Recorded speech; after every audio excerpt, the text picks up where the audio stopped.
So for all that do not know me, my name is Dr. Lara Beer.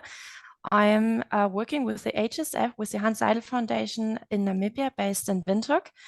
And yeah, like Mr. Seiberling said, I'm having the overall responsibility for the HSF global project for mitigation and adaptation to climate change. It's the first cross-sectoral project, global project, the Hans Seidel Foundation is implementing. And today's virtual masterclass is part of this GMAC project, of this global project.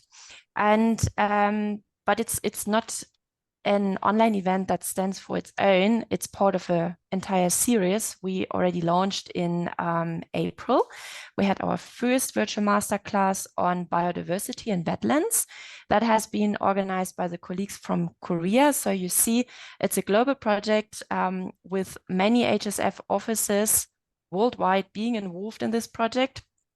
And yeah, today's masterclass is organized by the colleagues from HSF Kenya, sorry. And Kenya is the lead of the Regional Sustainability Network, which is part of our global project, which aims at connecting actors at regional level and global levels to learn from each other, to network and to strengthen their skills. And yeah, that's it from my side. I would like to hand over to HSF Kenya for the interesting masterclass of today on global carbon trade markets. Thank you very much, Ms. Bea. So also from my side, from HSF Kenya office, hearty welcome, good morning, good evening, good afternoon, wherever you are all over the world. And we are very proud that we have the opportunity to organize the second global GMAC HSF Masterclass, which is really unique. We never did anything like that before, Hans Seidel Foundation. We usually work regionally, in the best case continent-wide, but we never had the chance to try to get into a global dialogue, which started with GMAC. And I hope everything works well. I hope the technique will be holding up, and I hope we will not get a blackout in the next 2 hours here in Nairobi. That would be a little bit of a letdown. As Ms. Bea said, the first meeting about 6 weeks ago was about wetlands and flyways. And for our session, for the Kenya session, we decided to tackle the interesting topic of the global carbon trade. It's not necessary that we as Hans Seidel Foundation are an expert organization on global carbon trade. On the contrary, Callista, can you give us a quick icebreaker with the infographic we prepared about 2 years ago, approximately, when the first time we stumbled upon the topic of carbon trade. We did a small infographic. The first one, page 1, please. Yep. So we thought it's very easy when we are talking about carbon credit. We did a little internet research. We found out one tree covers approximately 22 kgs of CO2. One carbon credit equals 1,000 kJ of CO2. So if you plant 45 trees, you get 1 carbon credit. And with that 1 carbon credit to go to the next carbon bank, and you get $15 in cash, and you are happy to go and you take care of your trees. As it turned out, the world is not that easy. Okay, Callista, we can go back to the participants view. And that's what we're going to talk today, actually. What does the global carbon credit? No, we don't need part 2. Thanks. How does the carbon credit actually look like? And we all know that there's a lot of talk, there's a lot of meetings, international conferences about carbon credit trade, about how carbon credit trade can become a means to a just climate finance worldwide, which especially where especially the developing countries will benefit from. That could be an icebreaker. That could be the new agenda where global climate justice is achieved. whereby the developed North will automatically and happily pay for for development projects, climate projects in the global South. Again, it might not be as easy, but to have that discussion in this very eminent panel we have with you as participants, and in this safe space as we are creating, we asked for 3 experts to give us an input on the carbon credit trade, and we thought how we structure our approach. And we decided that we would start from the global level. How is the global carbon trade organized at the moment? Then we will have a second speaker to talk about the African perspective, and a third speaker who was actively involved last year in development of Kenya's first ever carbon market policy. So we have the global level, the African level, and the Kenyan level.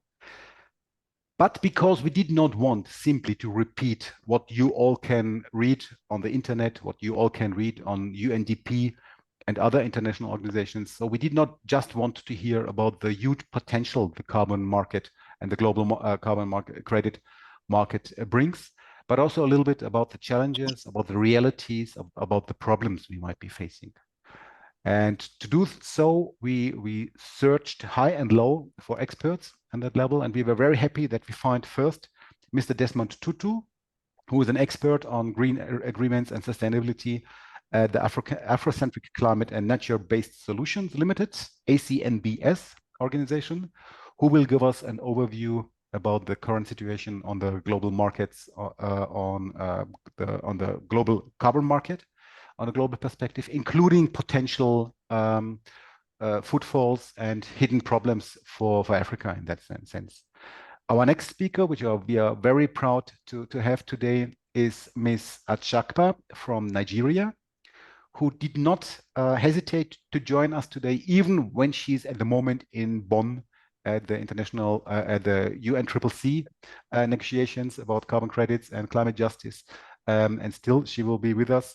She's a global lead of the WEP International, a Nigerian organization who is very actively working, especially in analyzing the opportunities, but also the threats the carbon credit market can bring for Africa. And our third speaker will be Ms. Divinah Ongaki. She's the managing partner from Pannike and Partners, as I said, a law firm who was actively engaged in developing and analyzing the carbon market policy Kenya adopted last year. For the benefit of the time, we thought we will have these 3 inputs, one after another, each one approximately 20 minutes. Callista is our timekeeper, and she will, at the 21st minute, close the microphone and go into behind the screen discussions with the speaker, how long he or she will still need. And I think we should limit ourselves to questions directly to speakers at this point, only about understanding something, because then we have a whole hour, almost an hour, for an interactive session where we can engage the speakers and engage in a discussion between ourselves on all 3 levels, global, African, and Kenyan, about what is the current situation of the carbon credit market, and again, where are the challenges? I will not yet quote. Irene, please mute your mic. Irene, please mute your mic. Okay, I thought I've been addressed, but my Swahili is not that good at the moment. So yeah, that's where we are. I think without further ado, we should start and jump into the presentations. Like I said, with a very short break between presentations. Then maybe after that, approximately 1 hour, we should do a 5-minute hydration break. And then we go into the discussion and share our valued opinions on that topic. And again, like I tried to explain shortly, when we looked for speakers, let's be open and let's be critical. Let's be realistic about the problems. Like I said, this is a safe space. You are all individually invited. There should not be any moles here, so we can open and critical in our thinking, because that's what we do, and that's the added value we as Hanns Seidel create in our climate discussions. We do that within the regional sustainability network, and we want to continue that policy on GMEC as well. Because like I said, we all can read the high gloss brochures of UNDP and other organizations to this topic, but we need to get to the level of our and your expert opinion on what we are talking about. Only then we can create an added value. Having said that, I would hand over to Collister for the technical parts and invite Mr. Desmond Tutu, who is not the bishop, as you all can see, but who is still an expert who will do the kickoff with the introduction on the carbon market on a global perspective. Well, thank you so much, Mr. Daniel. Without wasting much time, I would like to give the screen, it's not the floor, to Mr. Desmond Tutu to take it over from there. Desmond, I already made you a co-host, so you're free to share your screen. Thank you so much, Collister, and thank you so much, Daniel. I mean, you already kicked it off from just the metrics. I think it's already on to me, so I'll just latch on to your remarks as I continue and open. I hope I'm clear enough. So that, yes, you are. Excellent. So I'll share my screen a little bit so that I am able to. Are you able to see my screen? Yes. Excellent. Thank you very much. So, you know, this is a very difficult area to navigate while it looks easy. So when we think about the masterclass or the pain points, especially from the global south, sometimes it becomes difficult to look at carbon markets in a very realistic way. So the idea here is to have a global picture of what's happening in the carbon market space using different perspectives. And I've structured my session into 4 parts. So the first part, we will look at the background. What's the history really of carbon markets? And carbon markets is linked to green finance policy. What are the thematic areas and the emerging trends? And what are the types of carbon markets that we have, and what should we be looking at?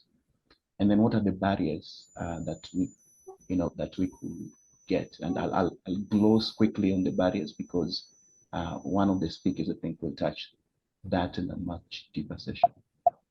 And so when we talk about the carbon markets, even as we look at this figure right here, is that the current budget, the total budget in the carbon market is 881 billion euros. Just keep that in mind. And EU holds about 87% of the potential of this market. Just keep that in mind as we'll be discussing. Now, the issue about carbon market did not start today or like a year ago. You'll be surprised that this issue started probably way earlier in the 90s, but it goes back all the way to 1948 when issues about environmental protection started, then developed later in Stockholm, 1972, and then in 1992. But the key aspects that that have driven the global conversations are the ones that we can see here, right from 1997 to 2021. And if you look at Kyoto, Bali roadmaps, Cancun agreements, Doha agreements, and Paris agreements is a very consequential term of that is also I will say the same when it comes to Kyoto, because something interesting happened. That in 1992, in the Nairobi summit, the UNFCCC thought about stabilizing the GHG emissions levels. That will be important because by then CO2 was just going up. But it took about 5 years to have like a framework, which was in 1997 of Kyoto, to cap the emissions from a more enforceable way. But the only region that took steps that can really be considered to be important step to establish a market that works is actually the EU. And that came in way later again. It took another several years.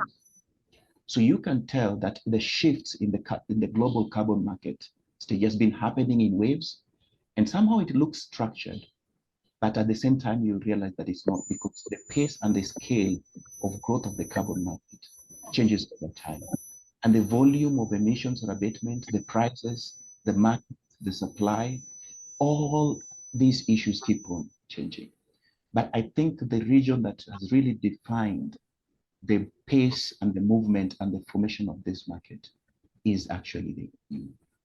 And what was the key output, or what was the key legislation or framework that pushed this up today? That's why the global stage has really taken interest. So it's actually the Paris Agreement. And post Paris in 2015, what happened is Article 6 came in place to say, look, if we are going to actually reduce our emissions, then we must come up with frameworks that are enforceable, but we could use certain tools.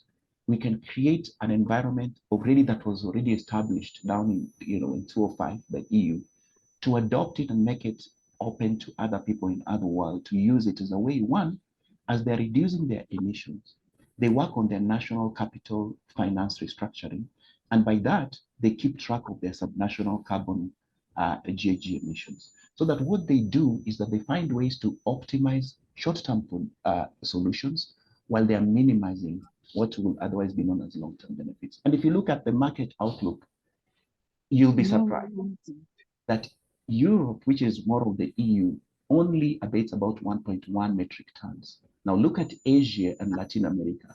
They're about 29.6 metric tons, and then the volume is about 24.8 metric tons. Those are about the same. And then Africa and North America have almost equivalent of 11.9 million tons. That that's their kind of market size. And the prices begin to differ immediately. If you look at Europe, it's about 4.4 million USD. If you look at North America, it's about 2.7. If you look at Latin America, 2.2. Africa, you look at it, it's 4.2. And you see that even though there are different parts of the world have different market potentials, the distribution in terms of offsets are different. And this was a research done by the Forest Marketplace. Now, moving on to building onto that, there's a perspective that is very key. That forecasts show that by 2028, the market will grow exponentially. And if you look at the geographical segmentations of the share, Europe, again, EU seems to lead, followed by Asia, North America, and then the rest of the world follow. And if you look at that size, the market size, it shows that the rest of the world are really, really grappling. So the question is that why are these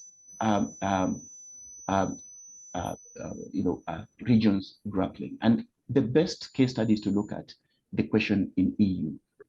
Is that there's an offset of overload. That is, the carbon offset market is currently in oversupply. People are saying we are issuing, or we are demanding that, or we want that the market is defined by these particular aspects, and we are offering this amount of money for the abatement or for emissions that will be abated by different activities.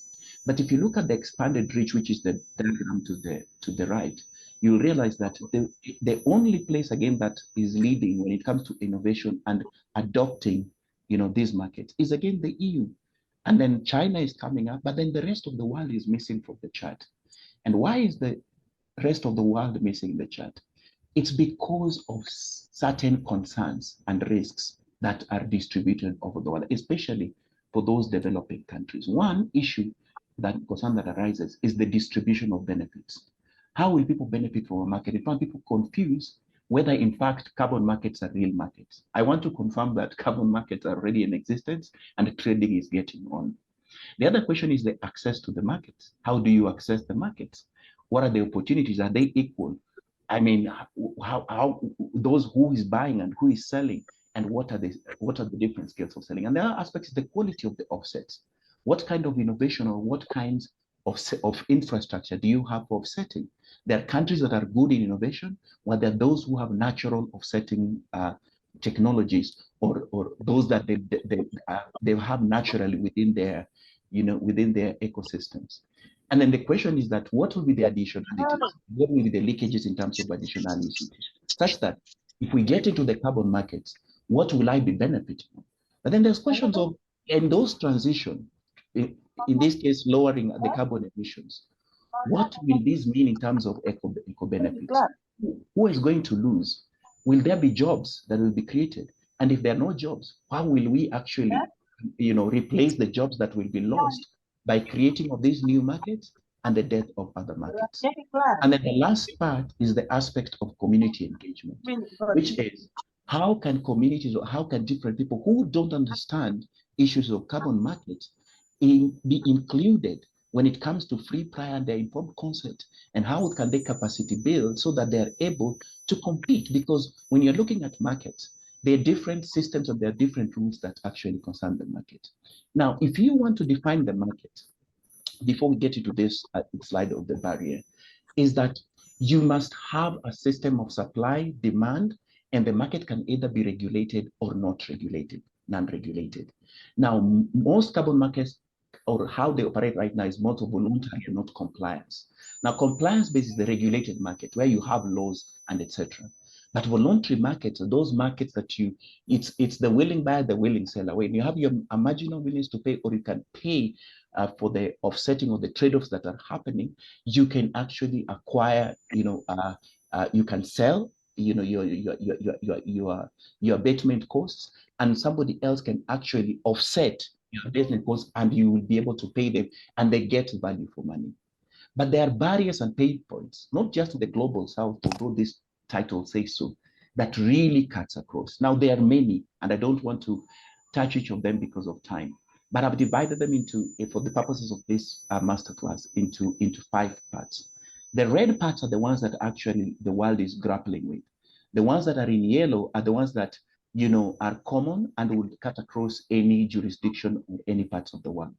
But when you look at the global south, when you're using that example, because that is where I've done most of the work and I'm looking at them, and I've also done a comparative study, is that most people are concerned how the carbon markets can address their national debts and also can address the ecological loss and damages.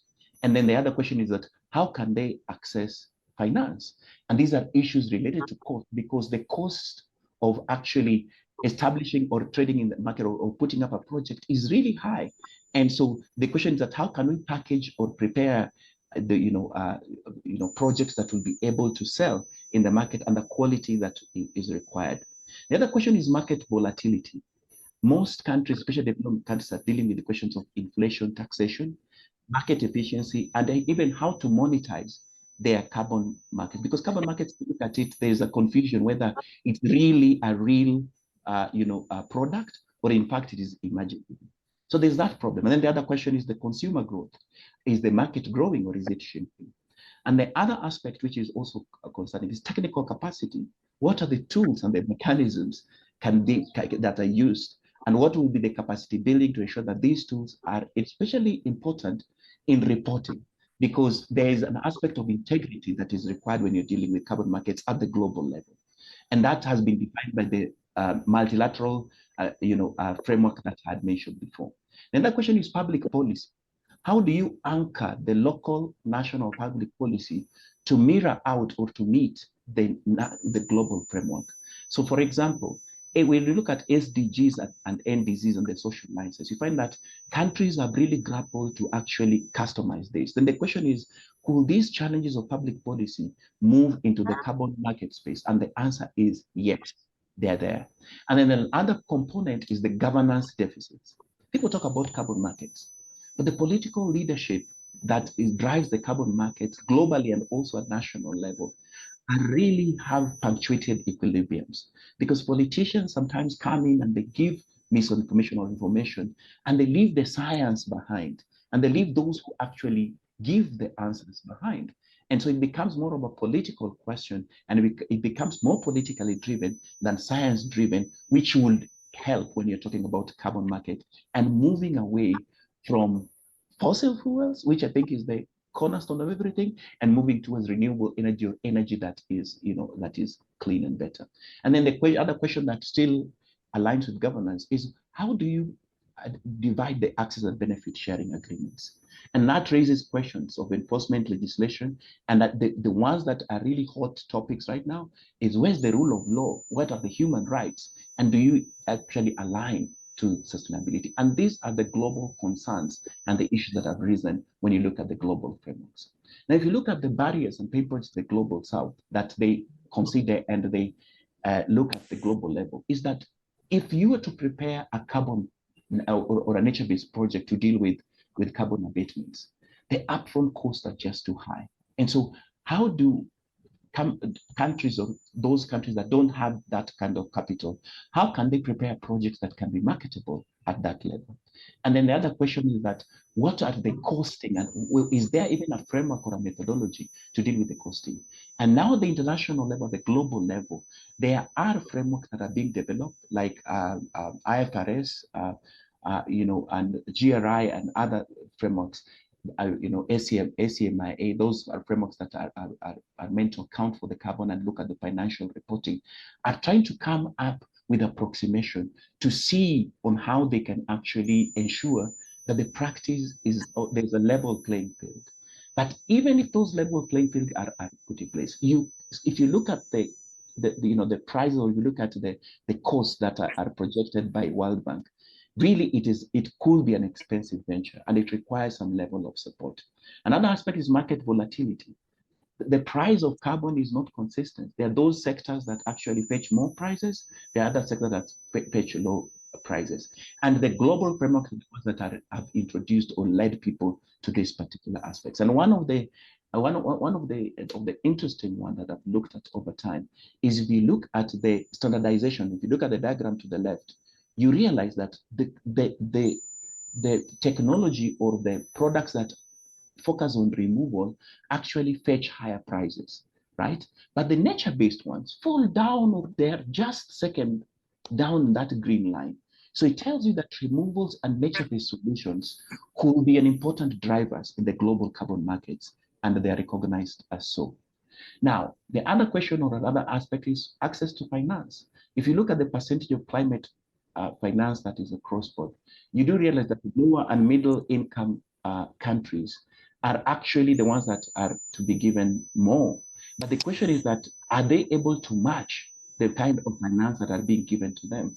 And these are the concerns that come out at the global level. So that the question is that, even if we are going to pay for those particular costs, and even if we're going to help you address your economic issue through the instruments or the framework in the carbon market space, will you be able to match up the kind of finance that is coming to your country? And research has shown right now that really developing countries are not accounting as they should, even though they are receiving money that is that is available, or that is being made available to them through the carbon markets.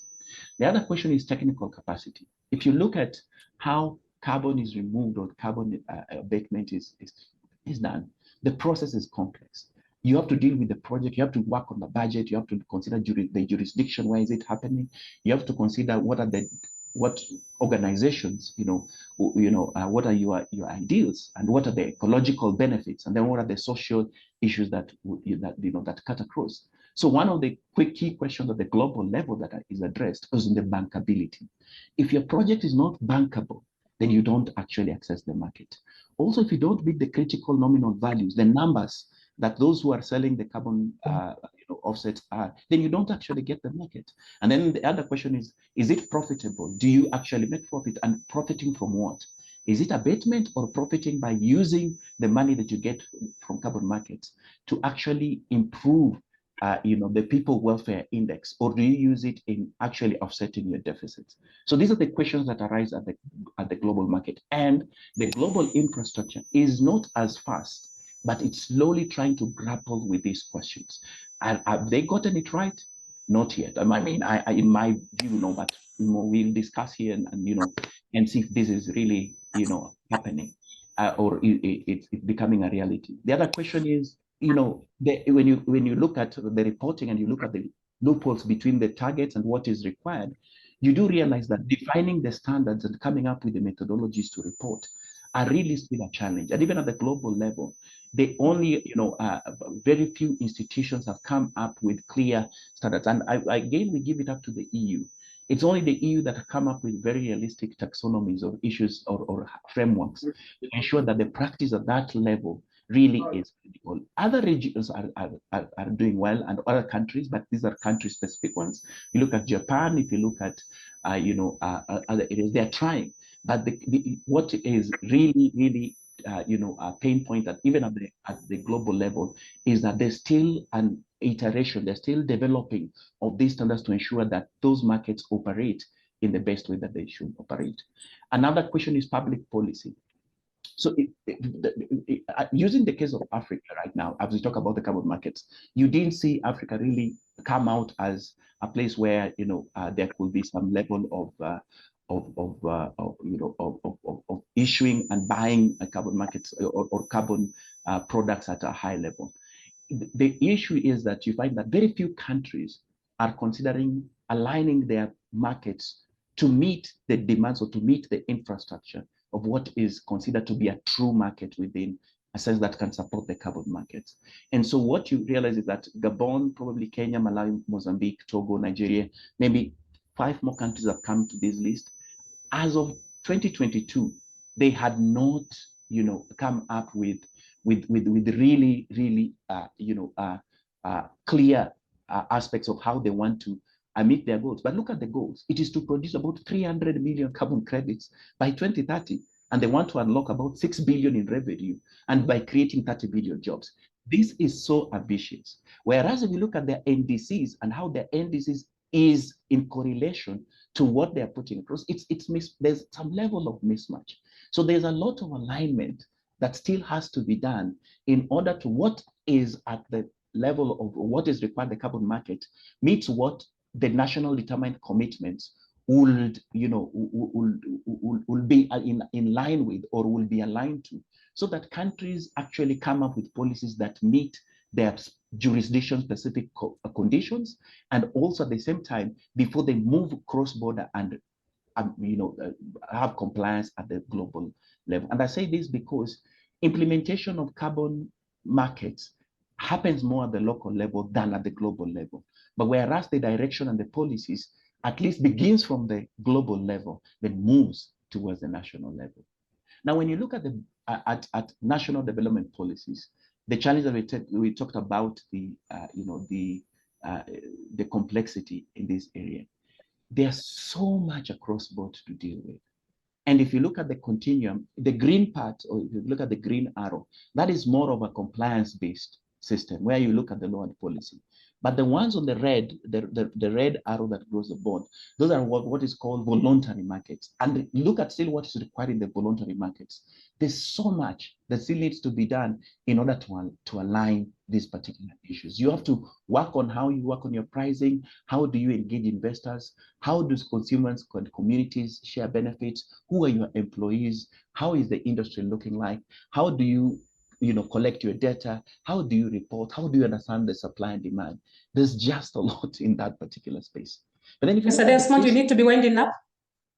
If you look at the case studies, these issues that I've mentioned are coming up as seen in the 5 countries that I've looked at. And I'll pick DRC Congo, where the benefit sharing disputes and governance issues are rising up. It started in 2013 and it's ongoing.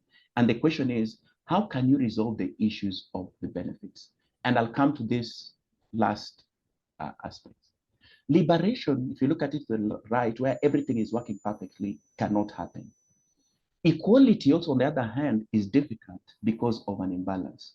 But in the middle one of equity, not everyone can be equal, but there are systems that can be in place on the global level to ensure that everybody sees the game or actually enjoys the benefits from an equal place or a place that it is level. And that is the end of my presentation. Thank you very much. Thank you so much, Mr. Desmond. We really appreciate. And you are slightly away from your time by 2 minutes. So I would like to give the floor to our second speaker, Dr. Priscilla. Priscilla, you're also a co-host. You're free to share your screen. So Desmond, please stop sharing the screen.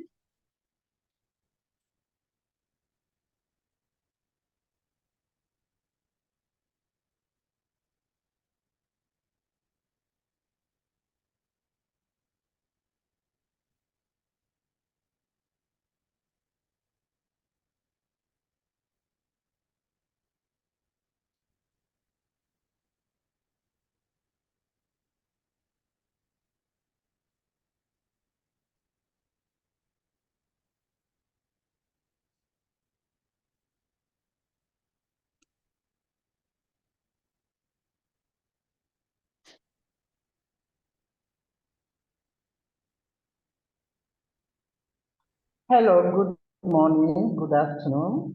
Can you hear me? Yes, we can. Yes, we do.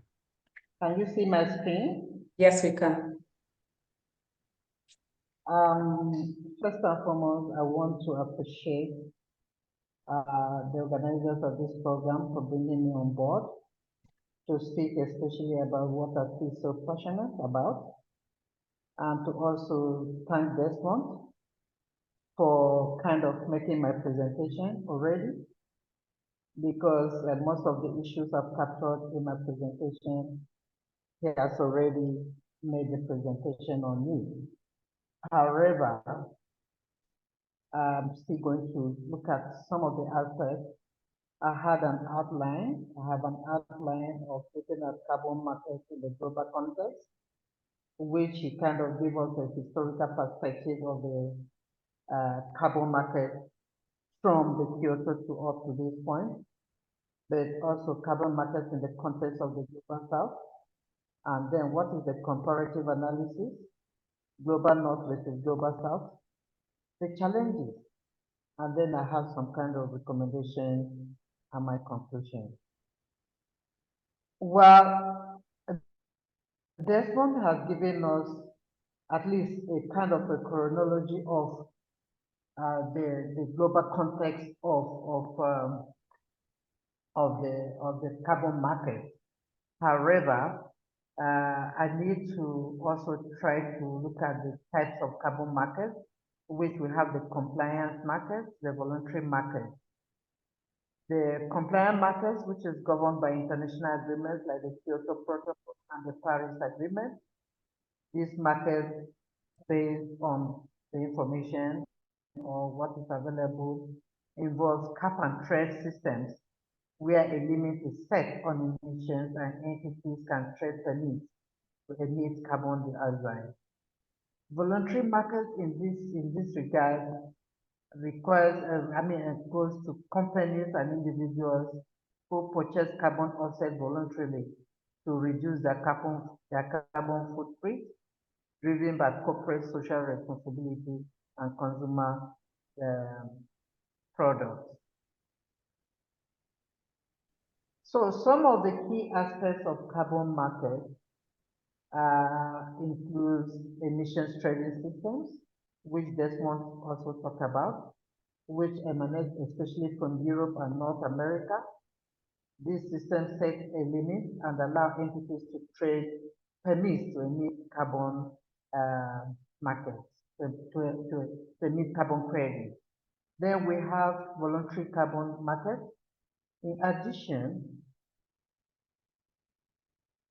In addition to compliance markets, there are voluntary carbon markets where companies and individuals can purchase carbon markets to reduce their carbon footprint.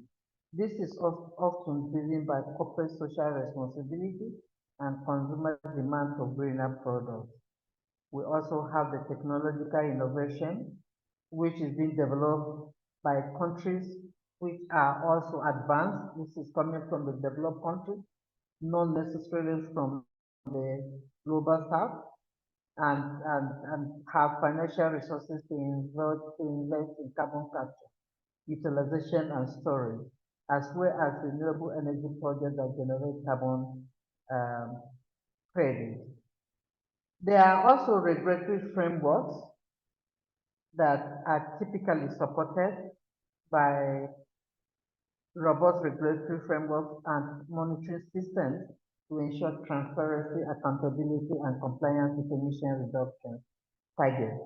We don't know how transparent these regulatory frameworks are being implemented or are being monitored. That is something that we need to think about. Now, in the context, carbon markets in the context of the global north, global south. In the global south, the dynamics of carbon markets are more complex, involving unique challenges and opportunities. Some of them Desmond has also enumerated. The first one is economic development priorities. Many countries in the global south prioritize economic development and poverty alleviation. Balancing this needs with environmental goals is a significant challenge. Awareness and understanding. There's generally low awareness and understanding of carbon markets among local communities and governments. Desmond talked about politicians who don't even understand what is carbon market, but also looking at the issues of science. How many people understand what is carbon market? We keep talking about the issues of carbon market, carbon credit, processed fuel. How many of the communities understand what we are talking about? So there's a huge knowledge gap in this regard, and participation and realization of the carbon market in the global south is a problem.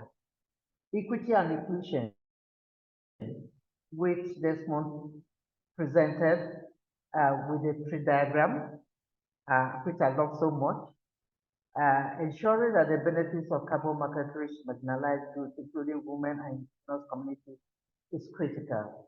These groups often lack access to resources and decision-making process. Agricultural dependency. Rural communities in the global south heavily rely on agriculture for their livelihood. Participation in carbon market must not jeopardize food security or traditional farming practices. For instance, you're asking most of the indigenous people of forest communities depend on their forest for food security, for everything. Now you are telling them that that forest should not be cut down for a number of years. So, and they should not get in. How are they going to survive? How much of this carbon credits are you going to get that will substitute their own farming practices, traditional farming practices? Financial and technological constraints. Limited access to financial resources and technology makes it challenging to implement and sustain projects that generate carbon credits, such as reforestation or sustainable agricultural initiatives. In fact, when you work with the communities and you talk about carbon credits, most of them attribute this to, oh, don't cut down trees, oh, go and plant trees. But we strongly believe that the issues of carbon credit or carbon markets go beyond just the issues of trees or reforestation. Regulatory and financial and administrational capacity. In the global south, there's weak regulatory framework and institutional capacity, which impedes the effective functioning of carbon markets in this region. And of course, GIZ, UNEP, and Carbon Brief all attributed to this in their studies. So what is the comparative analysis of global north versus global south? Technological and financial capacity. Developed countries often have the technology and financial means to engage deeply with carbon markets, whereas global south countries struggle with this aspect because, of course, even if they have the raw materials, they have the land, they have all the issues that are there. They do not have the technology and they do not have the capacity, the financial capacity to be effective, to engage effectively. Economic priority. While developed countries can focus more on environmental sustainability, global south countries, in most of the times, try to balance this with pressing development issues, such as poverty, food security. How do we address the needs of the people? Market access and equity. Participation in carbon markets can be more equitable and beneficial in developed countries, whereas the global south faces significant challenges in ensuring fair access and distribution of benefits. And when you look at some of the products that come from the global south, most of the times are the international trade. The global north will look at it and say, no, this has not passed the test. And that is the challenge that we face. So yes, we are talking about market access and equity, but is there equity in market access? Is there equity in trade? We don't have that. Regulatory support. Developed countries typically have stronger regulatory support, which helps in the efficient functioning of carbon markets. In contrast, the global south often needs to strengthen its regulatory framework and institutional framework.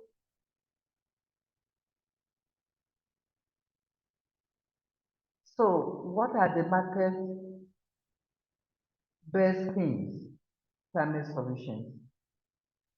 From the perspective of the global south, especially millions of women, youth and indigenous communities, which are represented and people and other vulnerable groups, see carbon market trading as ambiguous solutions, even with the best of intentions to offset emissions while reducing global greenhouse gases emissions cost effectively.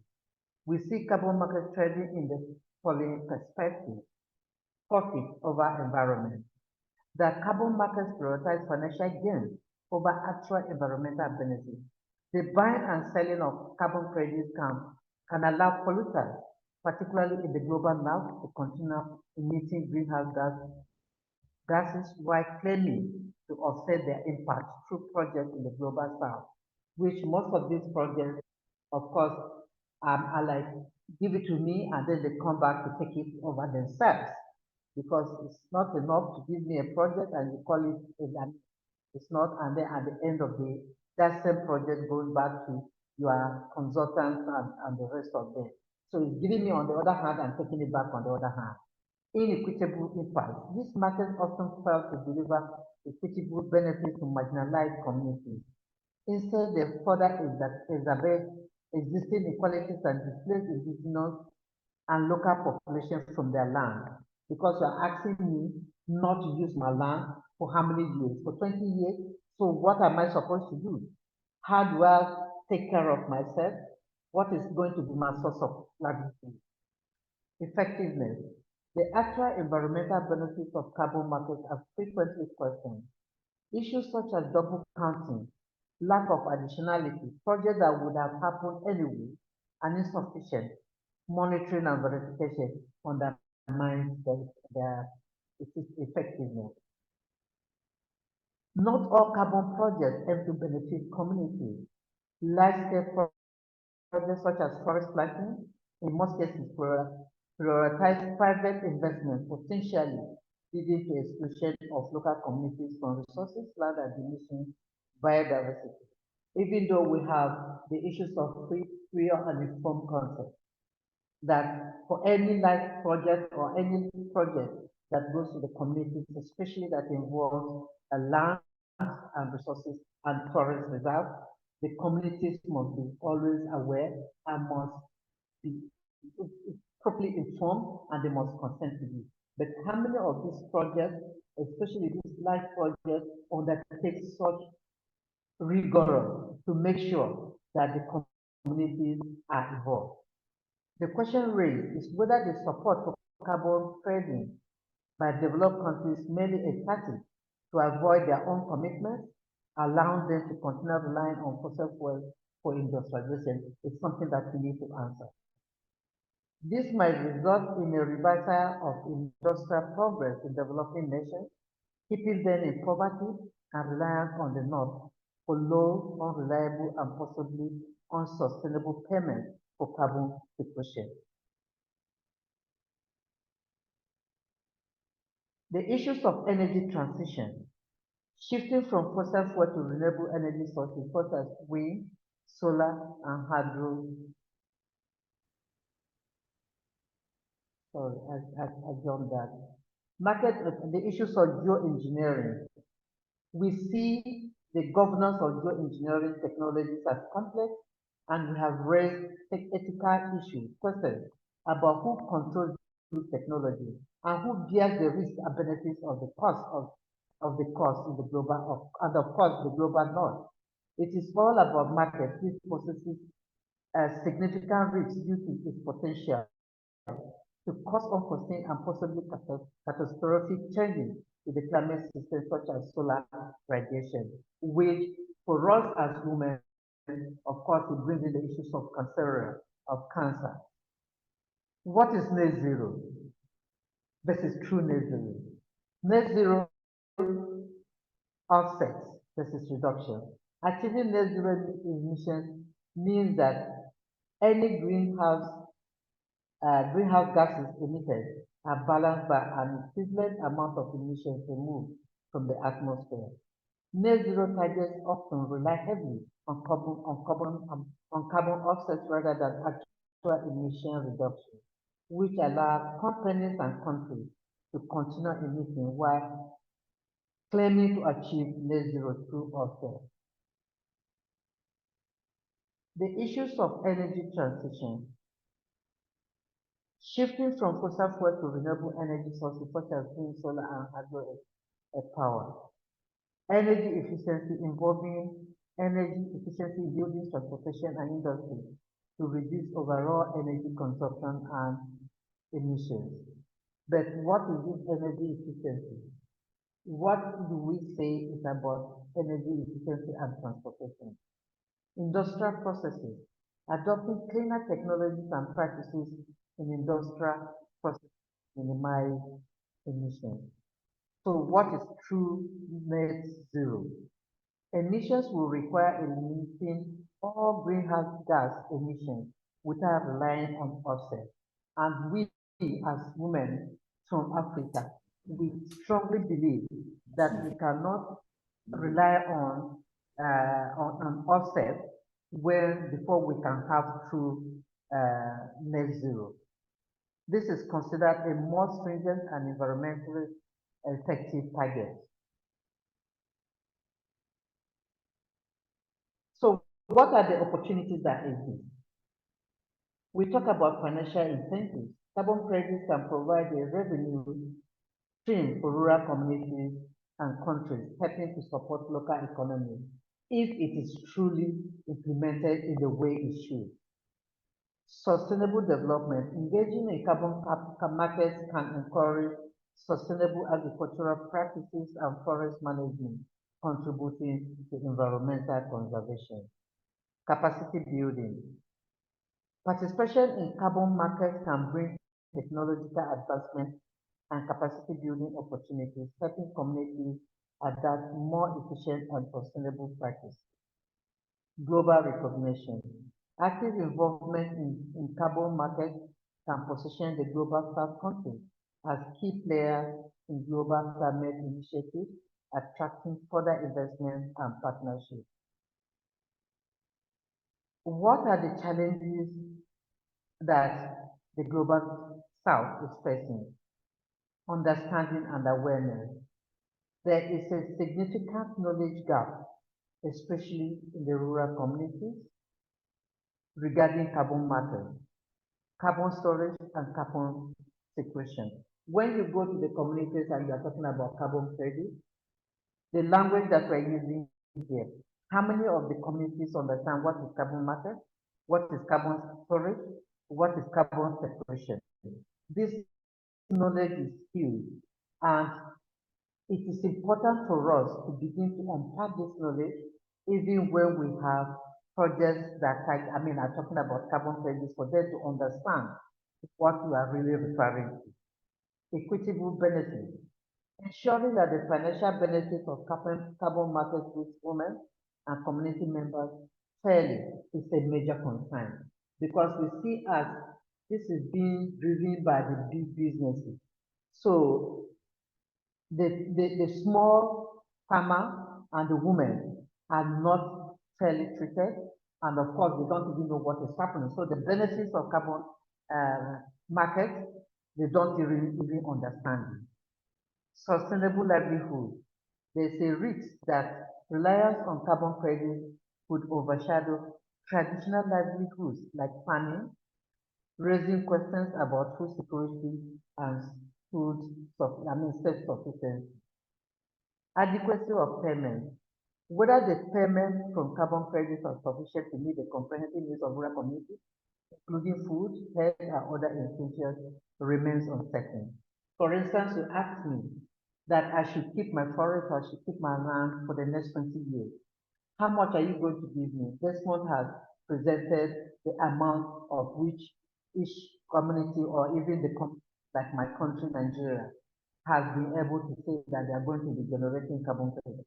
How much will that reach to the ordinary farmer at the community level? How long will that continue to put food on his table and take care of the family, including health and other essentials? Framework design. It is crucial to assess whether the current carbon market framework is truly designed to the needs and realities of community dwellers in the global south in mind. That we have a question mark. Engaging with the carbon market can be a pathway to sustainable development, but it requires careful concentration of local context and active efforts to ensure equitable and meaningful participation, especially of the community and the people. What are the challenges? What does carbon credit mean to the farmer? Does it mean they should stop farming and wait for countries of the global north to pay them money for staying idle and doing nothing to produce food? Can the money paid for carbon credit be adequate to cater for the food, health, and other needs of the rural community dwellers? Is the carbon market framework really designed with community dwellers in mind? Land tenure challenges. Land tenure and property rights pose remarkable challenges, particularly in sub-Saharan Africa. Without clear rights to land and resources, communities continue to struggle to communities supplying carbon offset, particularly leading to conflicts over tenure.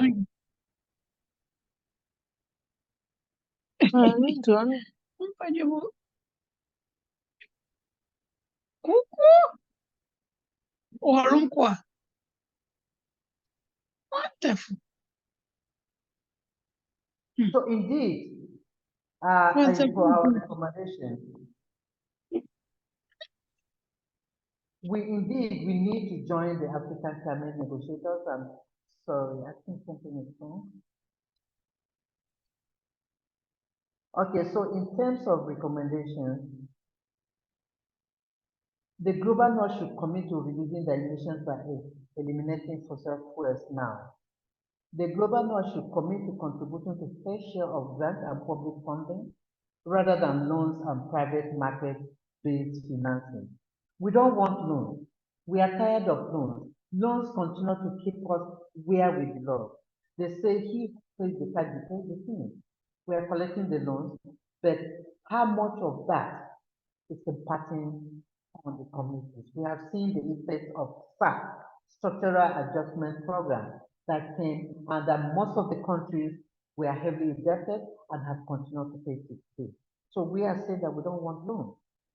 Multilateral spaces must embrace collaborative leadership concepts and put an end to the overt and covert control of the global north. Africa and other states from the global south have the right to equal decision-making power in the international process. We know that these international processes exist, like the UNFCCC, like the SDR, which is taking place in Bonn now. But yes, at the negotiation, you discover that the global north are always ahead because they feel that they have the means, they have the resources, they have the technical capacity, but that shouldn't be like that. There must be an equal opportunity for leadership and power making in the international process. We call for review on the decision to post the loss and damage fund and the Santiago Network Secretariat in Geneva. We see this as another instance of the global north retaining power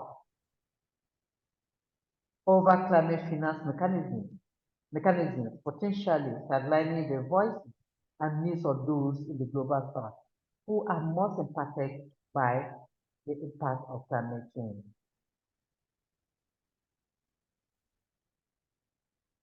Indeed, we, join the African group of negotiators, because the African group of negotiators are saying, no, they don't want this. And other stakeholders to argue that a location like Nairobi would have been more appropriate and cost-effective, given its proximity to many of the countries most affected by the impact of climate change. In the year 2022, and I mean, a lot of people were, by a lot of communities, a lot of countries from the continent were affected by the impact of climate change, flooding from Malawi, from Nigeria, and the rest of them. So when you cite a fund such as loss and damage in Geneva, how impactful is that going to be on the continent of the global south? The global northern countries need to invest greater effort in meeting the Kyoto and Paris Agreement to NDC targets without necessarily relying on actions in communities in the global south to count towards their credit, because that is what we see that is happening, because they are relying more on what the global south, the actions of the global south is taking, so that they can use that to count towards their carbon credit. We are saying that there's a need to involve African individuals and communities actively and systematically in climate change awareness programs and climate activities to enhance community ownership of climate initiatives, particularly in adaptation, just transition, and catastrophic risk reduction efforts. In conclusion, while market-based schemes aim to provide flexible and cost-effective solutions to climate change, they often come with significant drawbacks that can undermine their effectiveness and equity. Ensuring that these schemes are designed and implemented with robust safeguards and inclusive participation is crucial for them to be truly beneficial, especially to communities and to the African women and people of the global south generally. I thank you for listening.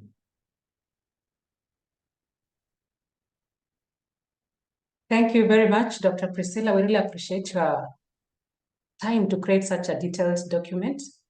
And please stop sharing your screen so that I can give our next speaker an opportunity to also share her screen.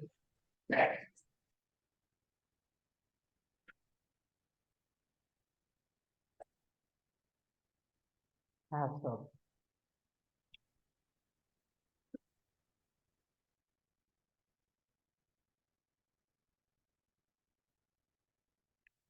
Are you still seeing my screen? No. So we are ready for Ms. Divinah. Please, Ms. Divinah, take it over. So greetings, everyone. Greetings to you. Okay, so my name is Divinah Ongaki. I'm a lawyer practicing in Kenya, and I will be taking you through the regulatory framework for carbon trading in Kenya. Now, I would say as recently as last year, early last year that is, Kenya didn't have any legislation that was touching on carbon markets. And while we can't properly say there was a lacuna because we had fallback provisions to international treaties like the UN Framework Convention, the Kyoto Protocol, the Paris Agreement, there was no actual statute that dealt with carbon trading, its regulations, its implementation, and its oversight. Now, this doesn't mean that carbon projects were not happening in Kenya. There are a lot of sort of carbon projects, primarily centered around reforestation initiatives. And most of this were being carried out under the REDD+ framework. Yeah, but I think as we will see further along in the presentation, some of these projects that were carried out without concrete statutory provisions are now sort of raising some challenges in implementation. Now, in terms of now concrete legislation, in September 2023, our Climate Change Act, which had previously been enacted in 2016, was amended to incorporate carbon trading provisions. Yeah, and then in May 2024, that is last month, we got the much awaited climate change carbon market regulations, which sort of flesh out the provisions of the Climate Change Act on carbon trading. Now, in terms of what the Climate Change Act had earlier, before the amendments introducing the carbon trading provisions, what there was an emphasis on climate change, resilience, and promoting sustainable development, and having a climate change action plan. So these were, the act was primarily geared towards climate change response. We didn't really have any provisions in the act that enabled carbon trading. So now what there is right now, pursuant to the amendments of 2023, is that we have carbon definitions. So we have language that actually tells us what is a carbon market, what is a carbon project, how is it implemented, what is Kenya's carbon budget, and things of this nature. The Act also now expands the role of a body called the Climate Change Council. The Climate Change Council is a body that is comprised of various ministers, which in our country we call them cabinet secretaries. So there's the cabinet secretary for environmental matters, for finance, and it's chaired by the president of the republic, and the vice president is also a member of this Climate Change Council, as well as private sector players and civil societies. So this Climate Change Council is actually supposed to guide the policy and implementation, and also oversee how the act is being administered, both in terms of climate change and in terms of carbon markets. The act also establishes a national carbon registry that will serve as a database for all things that involve carbon trading in Kenya. And the act as well introduces procedures for how a carbon project is going to be initiated and implemented. So in terms of, if you are a private person or an investor who has an idea for implementing a carbon project in Kenya, we now have a framework of, who do you go to when you're making the application? How sort of what are the fees you pay? What are the approvals you need? What are the key requirements for the project to be implemented? So now there is something that speaks to that, and it is the amended Climate Change Act of 2016. The act also has a body called the Designated National Authority, which is going to be the authority that is going to approve participation in carbon projects. So anyone who wants to sort of initiate or implement a carbon project in Kenya has to go through the Designated National Authority, which in this case is our environmental body called NEMA. Ms. Divinah, please move with your slides. You're still on the first one. Yes. Now, I would like us to sort of go through some of these definitions in the Act. And you will see that most of them embrace the generally accepted international definitions for most of these terms. So a carbon credit is defined to mean a credit created when the equivalent of 1 metric ton of carbon dioxide is prevented from entering the atmosphere, and it's equal to 1 ton of carbon dioxide or equivalent amount of a different greenhouse gas reduced, sequestered, or avoided. Now, in terms of regulatory provisions, the National Carbon Registry is supposed to keep a record of the amount of carbon credits that are issued or transferred by Kenya. There's another definition, which is a carbon market, and this is defined to mean a mechanism that enables or allows public and private entities to transfer and transact emission reduction units, mitigation outcomes, or offsets generated through carbon initiatives. Now, as aforesaid, the Act establishes a National Climate Change Council that is supposed to provide policy direction on carbon markets and also guidance on the development and implementation of carbon markets, as well as non-carbon market approaches. Yeah.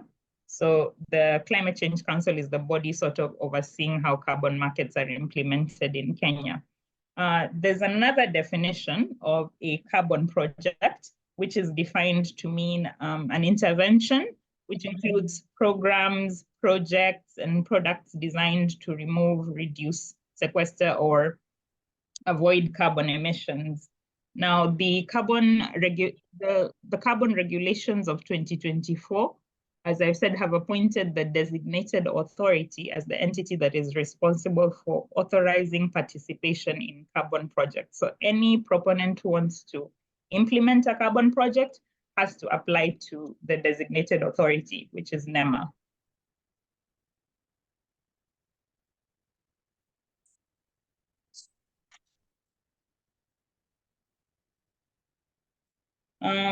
Another definition is the carbon budget, which means the approved quantity of greenhouse gas emission that is acceptable over a specified time.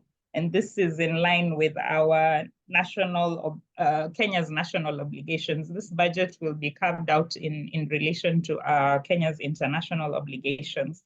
And the cabinet secretary, that is the minister in charge of environment, is the one that is tasked with advising on what the carbon budget should be. Another definition would be carbon offset, which means a reduction or removal of emissions of carbon dioxide or other greenhouse gases made in order to compensate with an equivalent number of emissions for emissions made elsewhere. The last definition I would like to highlight is carbon standards. So these are a set of rules established,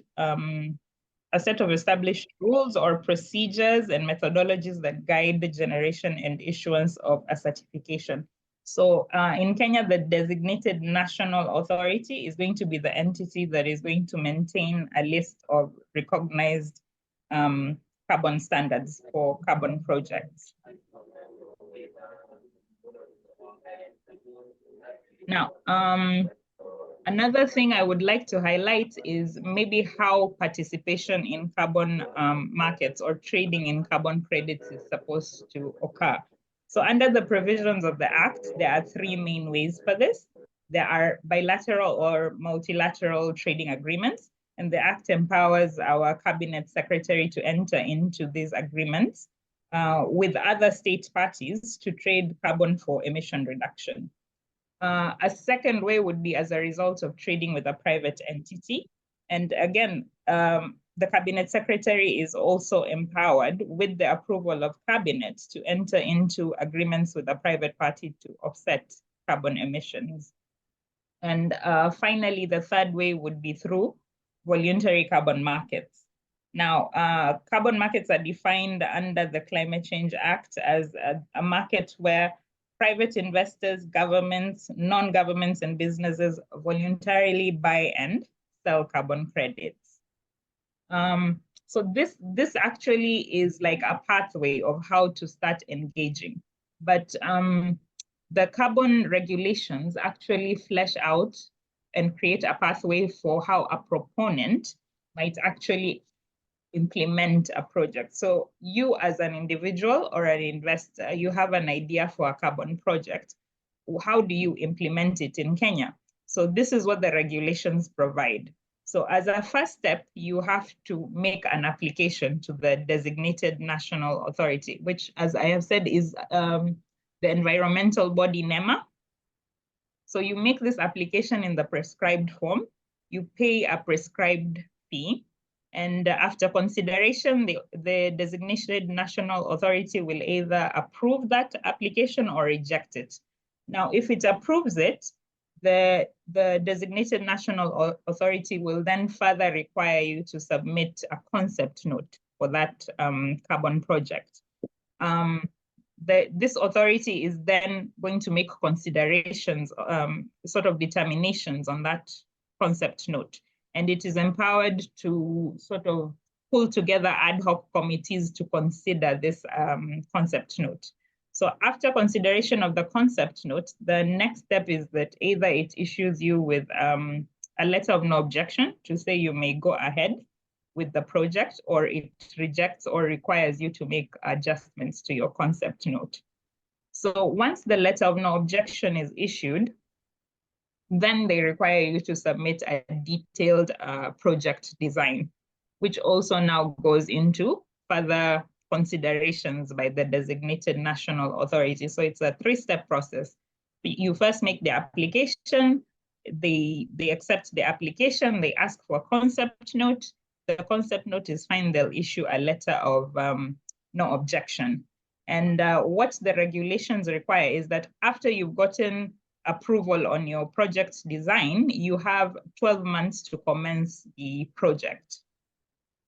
Now, as I said, there are still carbon projects that are going on even as the law is changing and sort of new regulations are being put in place. So what the government has done is through the statute and the regulations, it has put a moratorium or a grace period of 2 years to give ongoing projects time to come in conformity with the regulations. Now, that notwithstanding, all ongoing projects have to undergo an environmental audit within 6 months of the regulations. Now, as I said, these regulations were passed in May, so within May this year. So within 6 months of last month, each ongoing carbon project in Kenya has to undergo an environmental audit. And generally, to be considered to be a project proponent and to be successful at it, you have to provide evidence that you have financial capacity to undertake the project and that you have relevant knowledge and expertise. So a lot of these projects are taking the shape of maybe joint ventures, where one party has the financial capacity, comes together with consultancies that have the technical expertise to implement these projects. Now, I would also like to highlight the key requirements for carbon projects in Kenya. So the legislation requires that every carbon project has to undergo an environmental and social impact assessment audit. So to see what impact that project upon implementation will have maybe on the livelihoods or on the environment or the land where it is being implemented, and whether taking into account those effects, the project should still be implemented.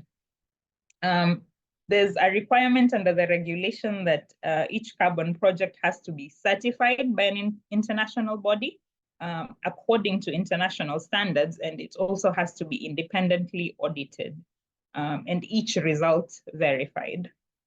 Now, there is also an element of consent, especially where these projects impact local communities. So if your project is going to be implemented on someone's private land or on community land where maybe a tribe lives or practices their livelihood, you're supposed to get specific and informed consent, specific, informed, and prior consent from these communities before you implement your project.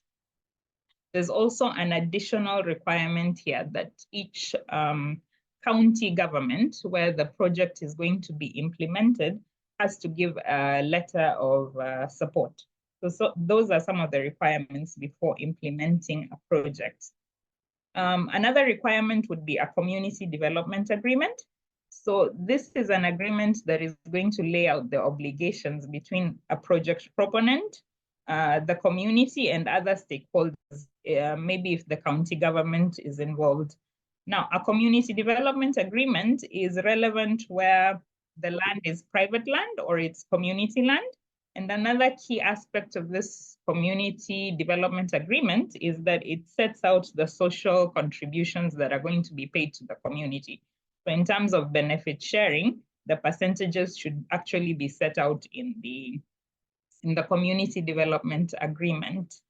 Now, there is a distinction, of course, between land-based project and non-land-based projects. So as I've said, a community development agreement is primarily necessary where the project is going to be implemented on land. So it's a land-based project.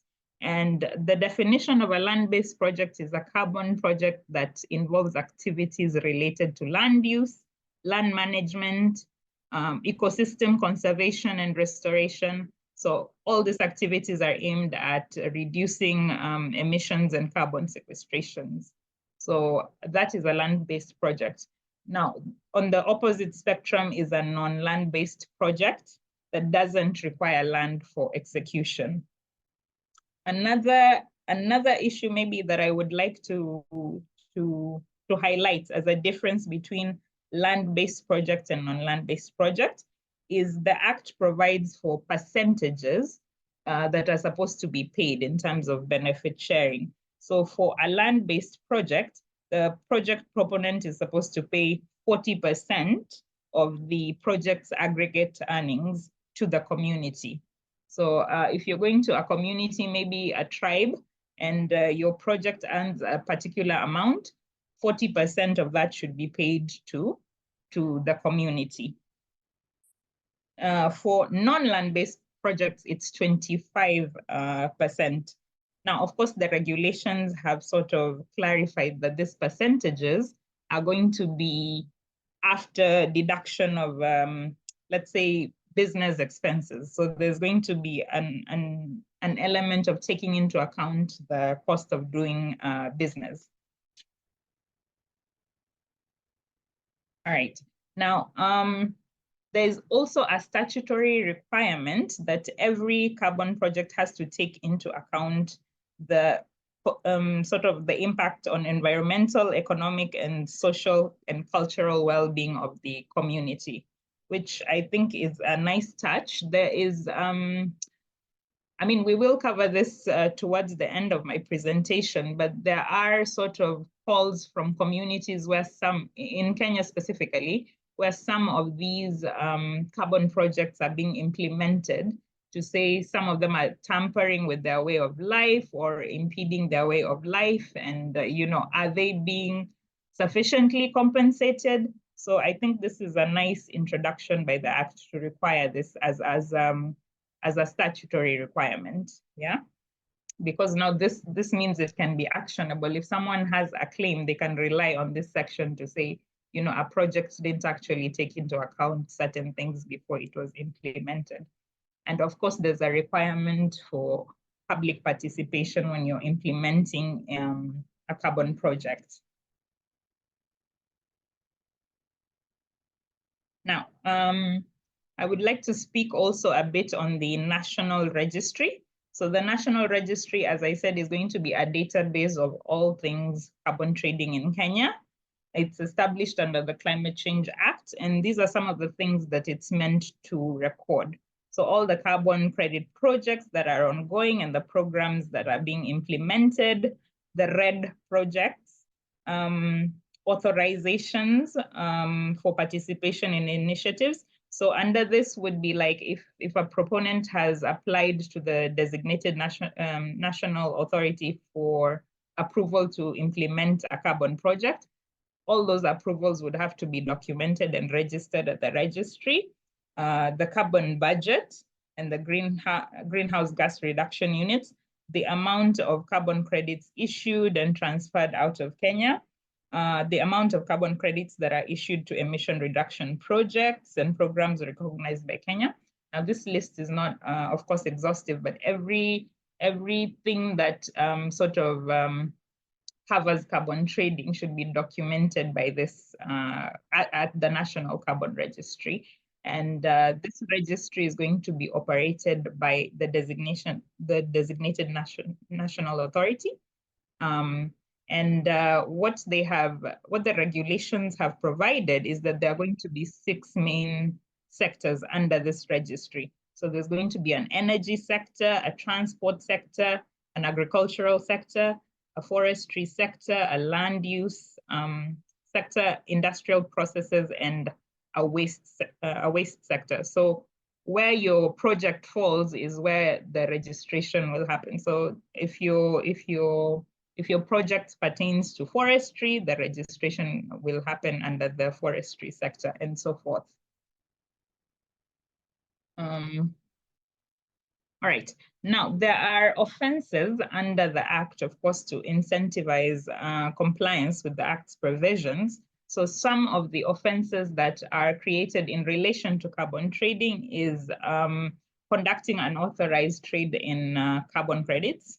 So just implementing a project without following the proper channels and getting the proper approvals is an offense. Knowingly giving false and misleading information with respect to environmental or financial gains on carbon market investments.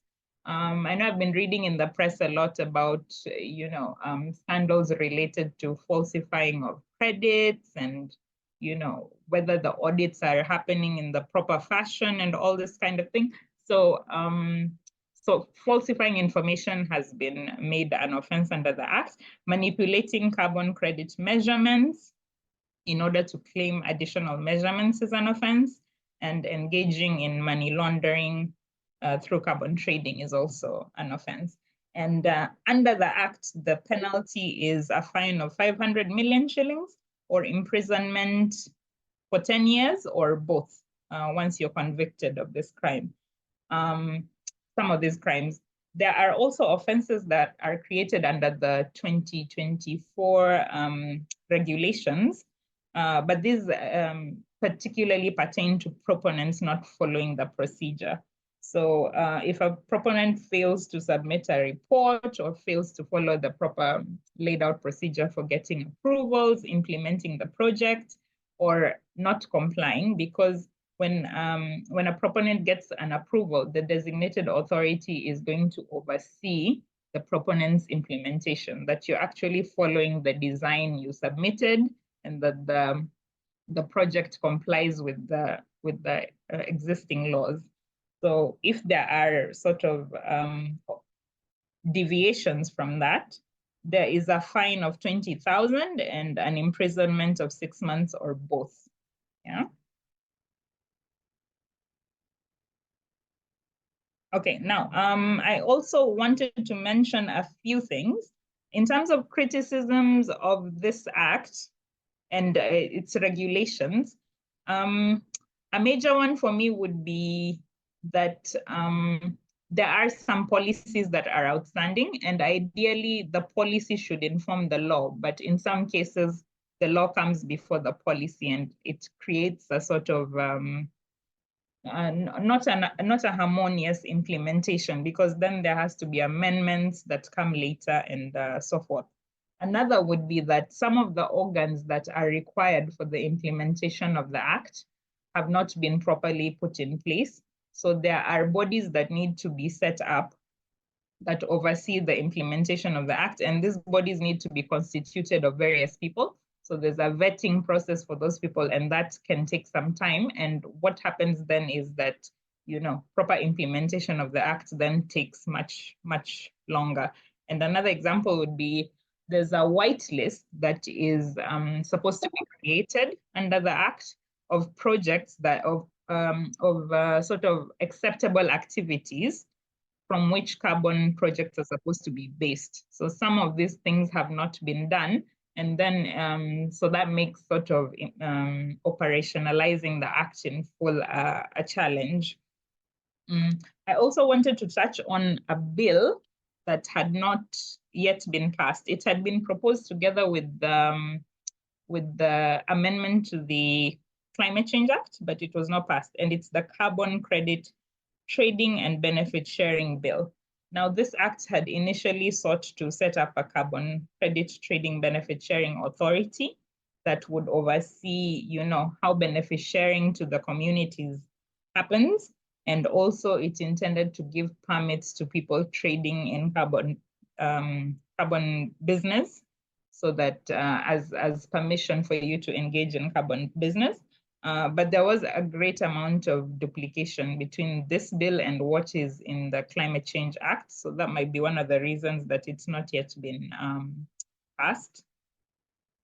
Now, in terms of maybe emerging issues in the carbon sector in Kenya, and I think the past speakers, Madam Priscilla and Desmond also alluded to this, is the impact on communities. And maybe an example I can give of an ongoing project that is happening here. There's a carbon project called the Northern Kenya Rangelands Carbon Project.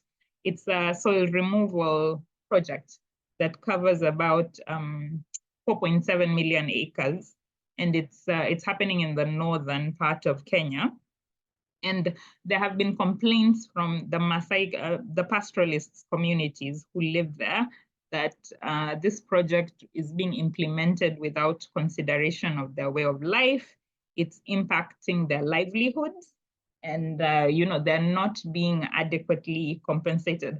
So again, I think this echoes back to issues of specific and informed consent and implementation of these projects in a manner that follows the law. At least now we have a framework where a community can say, these people didn't follow this particular procedure, and for this reason, we either demand compensation or we want this project to be stopped. There are also disturbing reports in other parts of Kenya that, communities are being forced to be evicted, and these are communities who live in forest areas, that they're being forcefully evicted for implementation of carbon projects. Of course, this doesn't paint a good picture, because ideally, these projects should be implemented for the benefit of the community and taking into account, of course, the people who live there, not necessarily that there should be mass evictions to implement carbon projects. So with specific reference to the Northern Kenya Rangeland Carbon Project, that has been stopped. And the certifier has suspended issuing credits, as far as I read. So I'm interested sort of to see the body of case law that is going to develop around our law, our now very new law and the regulations. And in Kenya, the Environment and Land Court has also set up a specific division that deals with climate change and sort of claims that arise from impacts of climate change. So I'm excited about the kind of law that is going to develop around this particular topic, and also carbon trading, of course. So thank you. That has been my time. I think I'll hand it back to Collister. Thank you so much. I was wondering at what point do I stop you, because things were getting interesting as you were going. So thank you so much for that. And I think I should now open the floor to the participants to react, ask questions. But before I do that, there's one question that has been written on the chat by Isifu. It's written that Isifu Sulemana is my name, the team leader for Center for Ecological Agriculture and Livelihoods in Ghana. I'm a smallholder farmer in Northern Ghana. Which of the two markets is that is compliance or voluntary that I can easily tap into, and why? This is a question from Isifu Sulemana. So maybe I can give it to the first speaker, because we've had a lot of time to rest. Mr. Desmond, could you please react to Mr. Isifu's question? Yeah, thank you very much. So, Mr. Isifu, the first answer is that a voluntary carbon market is always here to go to place, because it's just from the name voluntary.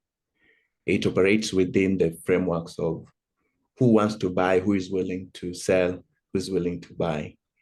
And you use that particular framework. Of course, it's guided by some international frameworks, but it's an easier pathway and easier starting route, because it's less rigid, and sometimes the compliance mechanisms are not stringent, and sometimes it's outside the boundaries of national restrictions or laws, because not all national laws really enforce contracts. So if it is bound within the contractual frameworks, then you will survive. However, the compliance-based will only work if your country or a jurisdiction has come up with specific laws to regulate the market or to issue specific standards that will require you to actually meet in order for you to either be issue credits or in order for you to buy or sell. And in that case, you could argue, for example, in the case of Kenya, you have both compliance-based if you're going to use the law, and also you have voluntary-based if you're just going to be bound by contracts. Thank you so much. Thank you so much, Desmond. Anyone else with a question or a reaction, please? It's your time now. Yes, Elizabeth, please go ahead. Thank you very much for the opportunity to make my intervention. And I thank the conveners and the speakers thus far for the wonderful presentations. We've gained a lot of insights, and I want to appreciate all of them. And so is a comment first, and then maybe that will end like a question. And I want to say that Dr. Priscilla's presentation aligned a lot with my thoughts and my, if I can say or put it as arguments for and sometimes against carbon credits, especially from the perspective of the indigenous people and the local communities, because I live in a local community in Nigeria, and I work with community people, especially a lot, and also women, farmers, and the rest. And I remember we had joined forces then with Priscilla to oppose so much the RED project in Nigeria, because we felt we had not understood clearly and articulated that, and we felt the community members were not also so well informed about the RED project. And so we felt, oh, you can't ask the rural people, the local people, not to go to the land, that's the land, because that's where the natural resource base is all they have, and they depend on it for their livelihoods. But as time went on, we began engaging, and we began to see some perspective that we think it properly, looked into, and which appropriate national regulations might be beneficial. And so I want to appreciate so much the presentations. And currently I'm on the federal, Forest Carbon Partnership Facility Program as a CSO Zava, representing a coalition of NGOs that are focused on climate change in Nigeria. And these are some of the issues we've been having. Carbon credit projects we've been observing, putting on the table arguments that they should go direct, the benefit sharing mechanisms, and then the level to which the indigenous communities and local communities, the indigenous people and local communities are able to benefit directly in terms of programs that will support them, other than, building up, supporting them in several other ways other than just the direct benefits. And we've been saying, look, there is the need to co-create with people, with local communities and the indigenous people, and ensure that their concerns and everything they want, letting them have enough knowledge of what it is, letting them from the beginning to understand, to articulate, and decide, and also have make inputs into what exactly they want the programs, the carbon credit programs, to be like. And so for this maybe look like a question now for countries that are yet to have national regulations. How best do we think putting them at the center of the programs, carbon credit programs, will be beneficial to them, and especially taking into account equity issues, in terms of gender, mainstreaming gender, and also concerns of a lot of several other vulnerable groups. And I say this because the World Bank has already been paying carbon credits, is in the process in some countries. I know Ghana is one of those that have benefited thus far. And from sharing of experiences and all, yes, the projects are helping, supporting, especially in mitigating climate change.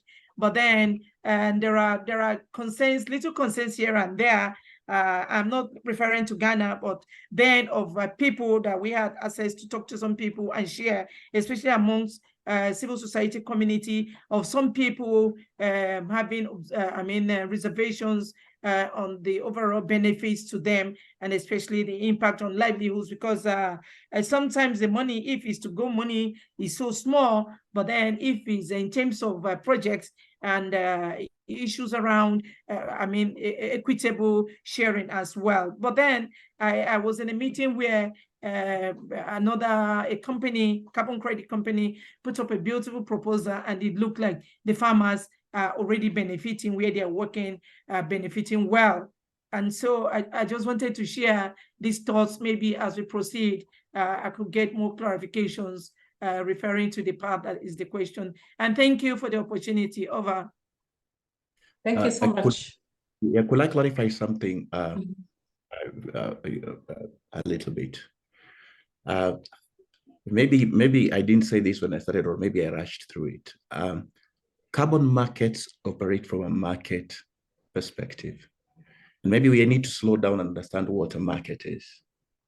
So markets generally operate within certain frameworks of those who are selling something and those who are willing to sell.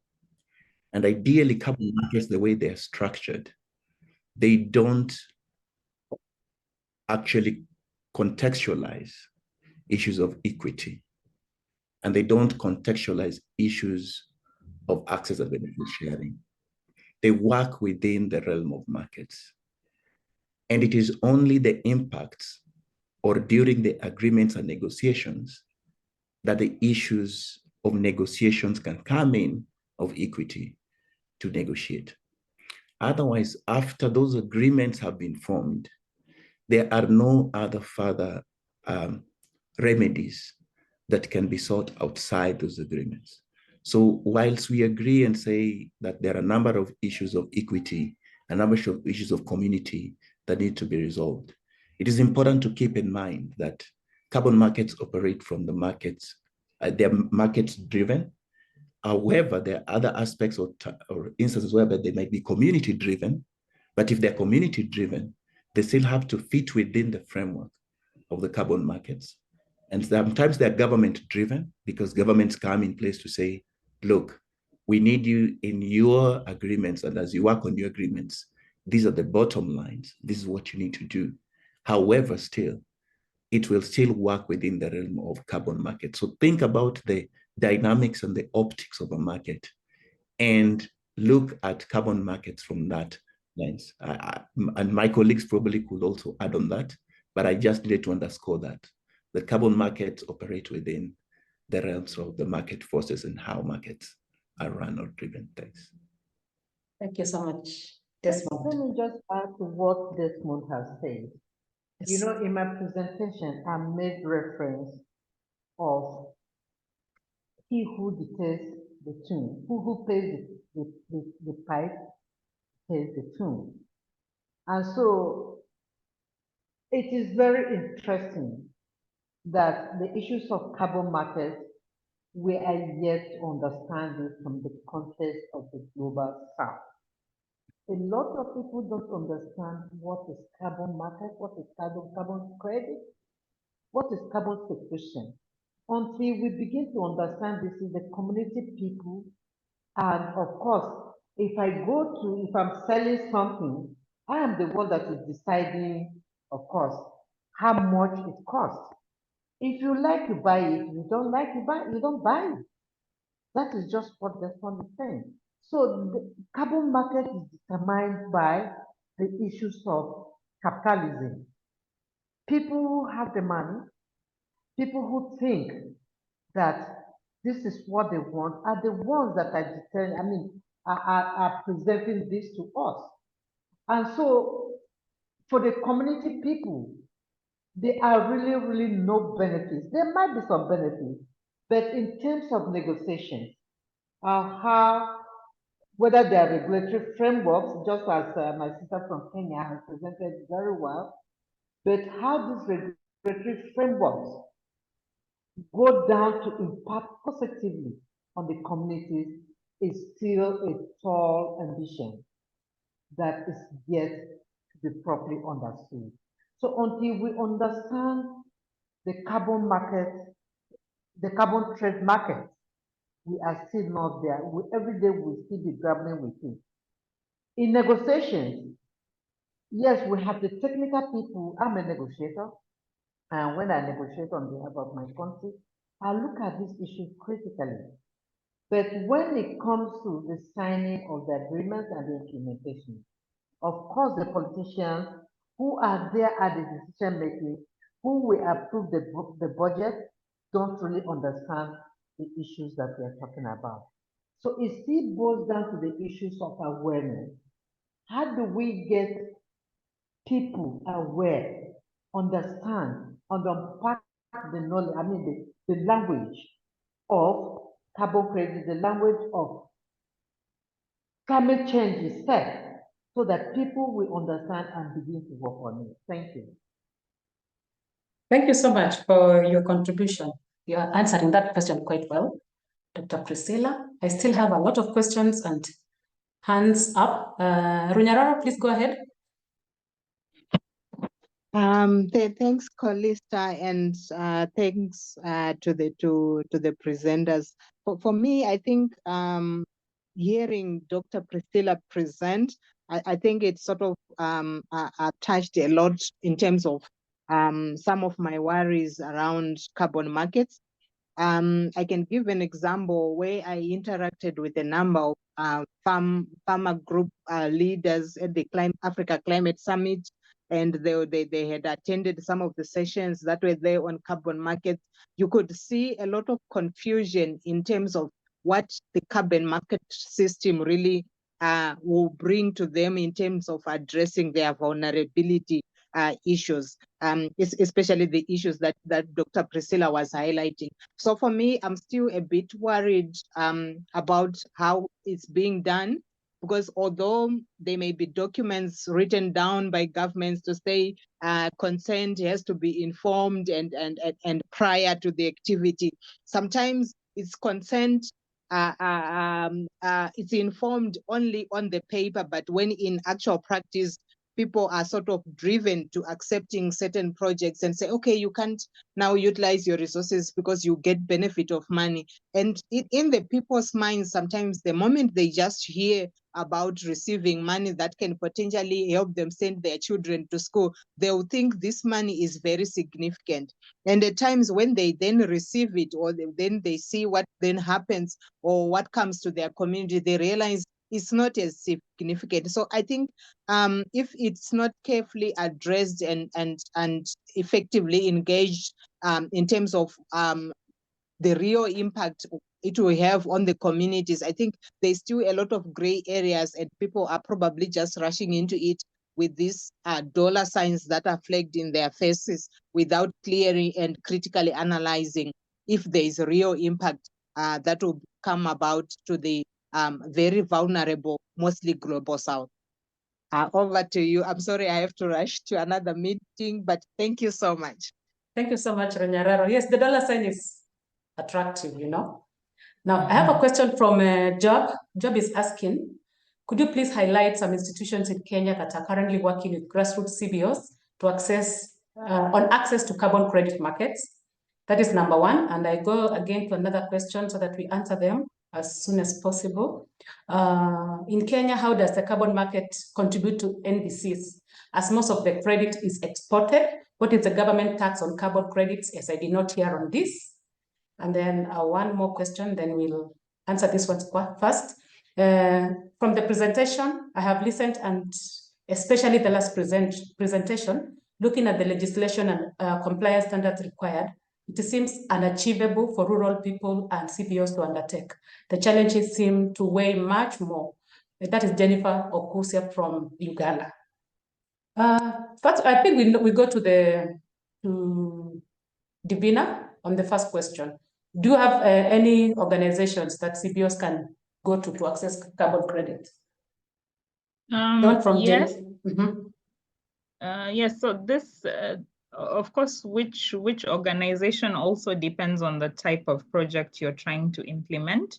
So for example, if it's a forestry related project, I would encourage such CBOs to first approach the Kenya Forestry Service. There are some conservation trusts that are heavily invested in this sector as well. There are also ranches in particular areas that are sort of making this one of their core activities. But I would say in terms of listing specific institutions, it depends on the kind of project you are trying to implement. So forestry, go to Kenya Forest Service. There's also Kenya Wildlife if it's something that touches on, that has an impact on wildlife. And of course, there are conservancy trusts operating within Kenya. So those as well, yeah. Okay. Now, I think the second question was, do carbon projects contribute to the NDC? So this, under the regulations, what is provided is that a proponent has to elect whether their project is going to contribute to the NDC. It's not mandatory, yeah? Okay. And in terms of taxes, maybe I will have to come back on this with some authority, but there was a proposal to tax, I think, 15% of carbon credit income, but I think I need to confirm that, and yeah. Okay. Thank you so much for that. Let me check if there's any other question. If I may maybe also comment on what the previous speaker also said on issues that, yes, there are dollar signs being waved, but I think there's also an obligation on countries themselves to also, sensitize the communities and also pass legislation that also protect communities. So in terms of, for example, issues of compensation, I think all national government should seek to at least set a baseline for compensation in terms of percentages. Whether the proponent wants to go above those percentages is then above, but at least there should be regulations on certain core issues, so that some of the tribes are not savvy. So maybe if someone goes to them with a proposal, they will be happy to accept it because it is what is on the table, but they don't know their bargaining rights and so forth. So there needs to be a level of sensitization by governments, and there also needs to be legislative protections, not too much, not too heavily on the communities, but also being fair to people who are trying to invest in carbon, but also seeking to protect the environment and communities. So yeah. Maybe you can touch on, you can say something concerning Jennifer's question. She's asking about there's so many requirements that CBOs are supposed to undertake to even venture into the carbon market.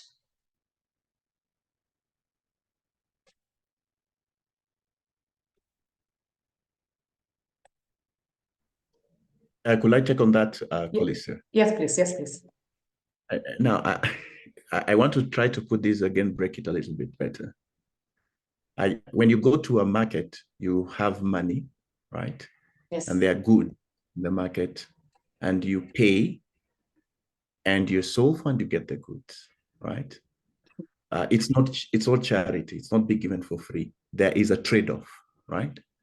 Someone has put in money that you are getting from the project that you prepared to show that your activity is actually reducing emissions. So what's happening in the carbon market space, and I think this is where I'll still try to dwell on, is that, first of all, it's a market. It's a privately driven system.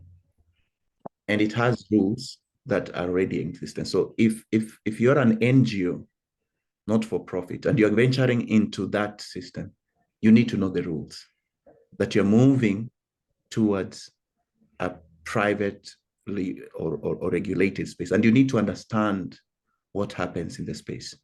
Either you need some technical advice, you need more conversation to understand what you're getting into, rather than jump into it and then say, okay, I was shortchanged. So that is very key. It's the same aspects of going to the shop. You have to do your research.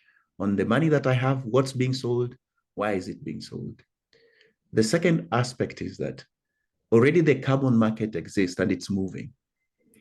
And if there are barriers, especially from the global north, to say, no, we won't trade because maybe as communities, it's not giving us a good, leverage, and it is on us to actually negotiate, and we don't do it well, the market moves to another place.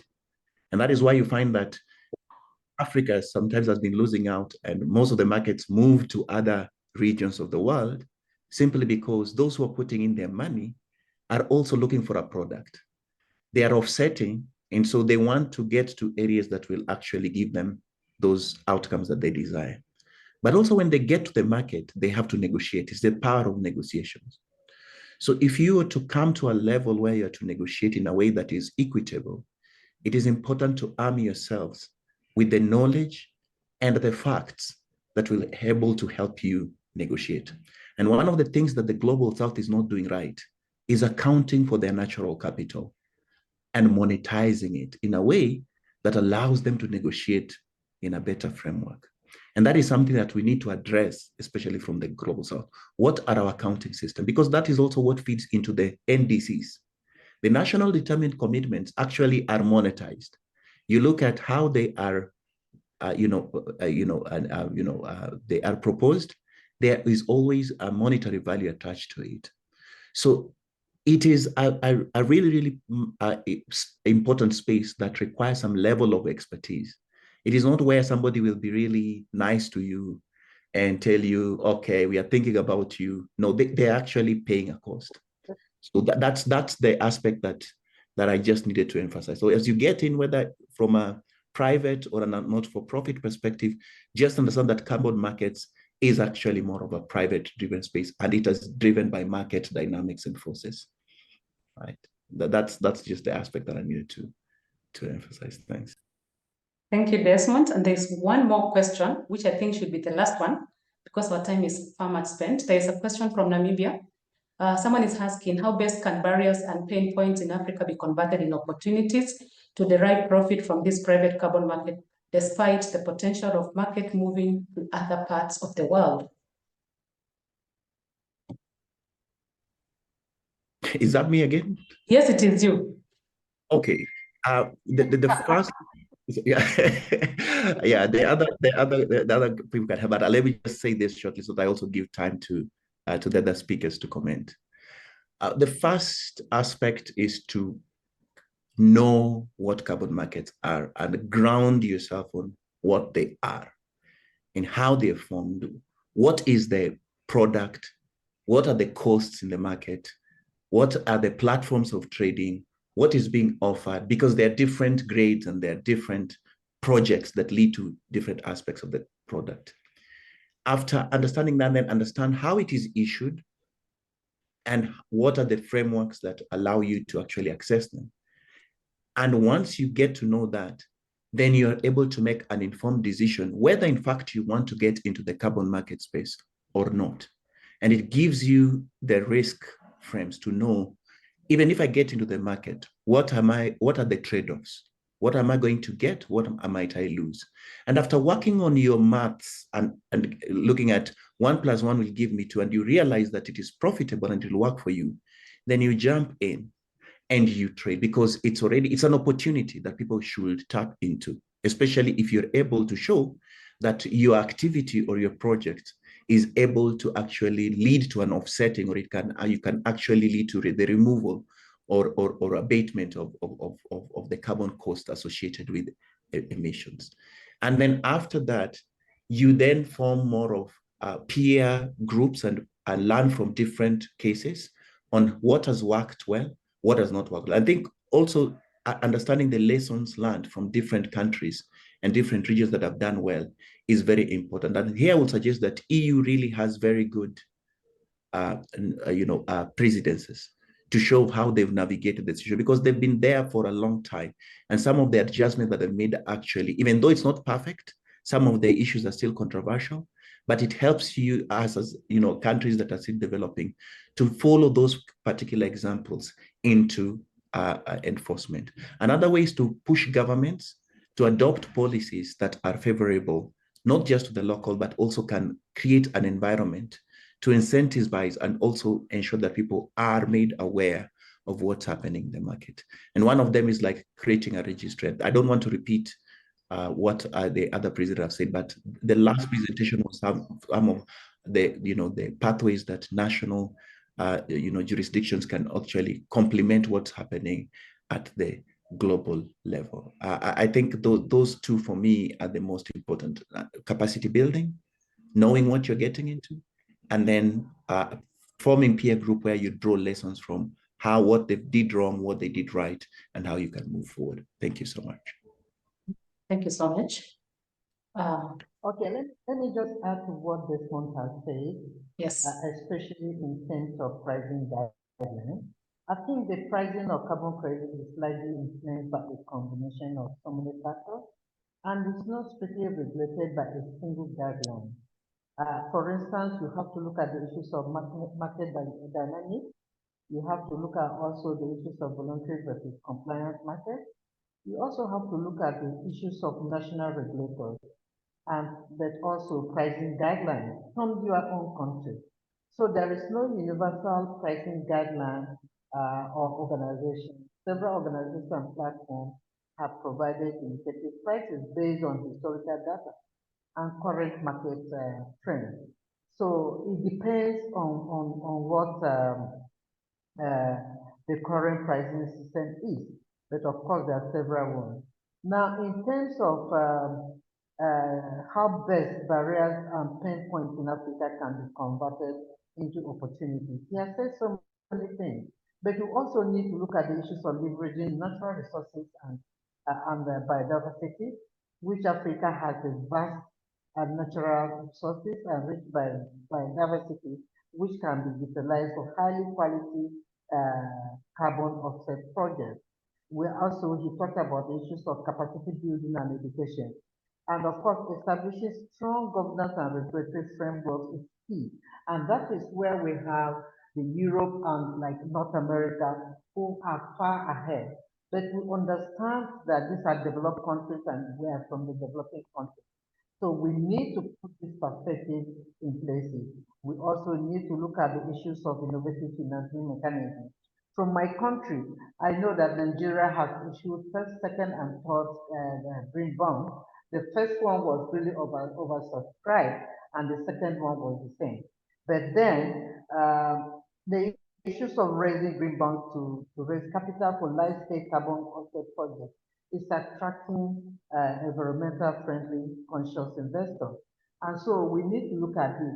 But my point is that whatever innovative financing mechanism we have, or the foster public-private partnership that we might be going into in terms of pinpoint in Africa, we need to understand that this is an issue about capitalism. This is issue about market. This is an issue about private business. So where the communities are, people like us, the women and the indigenous communities, is yet to be addressed. And until we begin to look at it that way, then this will also still remain attractive and also only in the hands of the most elite or developed countries. Thank you. Thank you very much, Dr. Priscilla. And thank you very much, everyone, for your contribution and comments. And I would like to hand over the meeting to Mr. Saibali. Yeah, thank you, Colester. But before we wind up, I would like to give a shout out to our colleagues out of Africa, Korea, Jordan. Any feedback, any input from what you heard to the discussion? Because we were a little bit African-centered, understandably, because the meeting was organized by us in Nairobi. But maybe a word from our colleagues out there.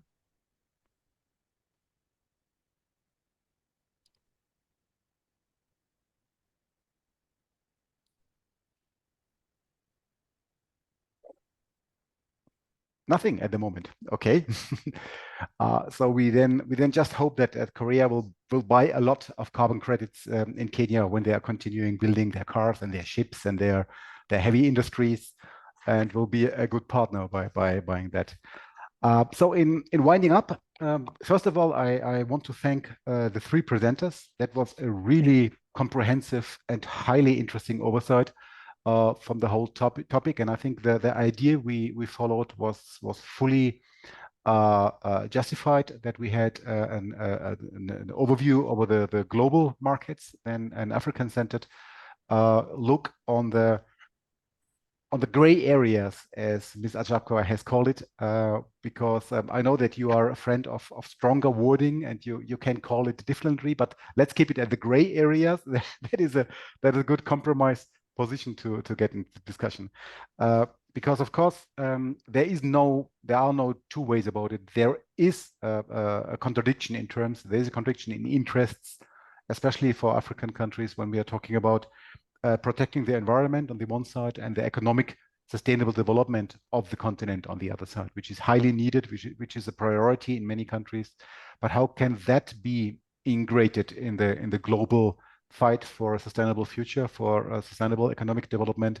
And maybe carbon credit, global carbon credit trade can be the silver bullet, which allows to bring these two interests together. But even if that would be the case, still rules and regulations need to be in place, because as both speakers had underlined, it's a market. And we all learned in the past that markets do not solve problems magically. Markets needs to be controlled, markets needs to be regulated, and there needs to be a supervision of markets, especially when they are global in nature. And Ms. Ongaki gave a very interesting and very elaborated insight in the ground rules, which needs to be there. And again, like in many cases, Kenya is head and shoulders above the rest of many countries on paper. So it's just about implementing all that and making really head of tails out of it, because the regulations, at least at the short oversight we got, make total sense. That's obviously that is what is needed to get the projects on the ground, the regulations on the ground, and to start meaningful programs to deal with it, with all the due respect to inclusiveness, equity, the inclusion of minorities, and whatever that needs to be done, because that again is part of the game. That is something the market would not necessarily and automatically take into consideration. That is where, at least on the national level, regulations and regulatory framework needs to come into play. Thanks for all of you. That was quite a long session, and many of you are still here. That is a sign of how interesting it was, and even more of you were asking for the presentations, because I totally agree. We have to read through all these presentations a second and a third time, and start working with highlights and markers to get the essence out of it. So thank you, Collister, for moderating that and being a good timekeeper. And thank you very much for Ms. Beer for giving us that opportunity that we from the Kenyan Regional Sustainability Network, based in Kenya, working in the all of Africa, had the opportunity to present our ideas and our discussion to the whole world, actually, at least to the whole world Hans Seidel Foundation is working in. Thank you very much, everybody. Ms. Beer, maybe a last closing remark? Thank you so much for giving me the last words. I also would like to thank you all, the speakers, for very thought-provoking talks. Collister for a wonderful, good moderation. Mr. Seiberling also for being involved, doing the welcoming and closing. And yeah, but last but not least, I would like to say thank you also to all the participants from all over the world. Yeah, I've seen many well-known names from our global network. And also thank you very much for your very engaged discussion and Q&A. And yeah, I'm very happy to announce to you that we are already in the planning of another 2 online virtual masterclasses that are scheduled for July. We will have one masterclass organized from the colleagues from Tunisia, within the MENA regional network for climate change. They will provide a masterclass on innovations and new technologies. And then we will have another one on agroforestry that will be organized by the HSF Namibia. So I would like to invite you all to follow our social media channels, follow our website to stay informed and to participate in our upcoming virtual masterclasses. Thank you so much, and I wish you a lovely afternoon, morning, evening to wherever you are.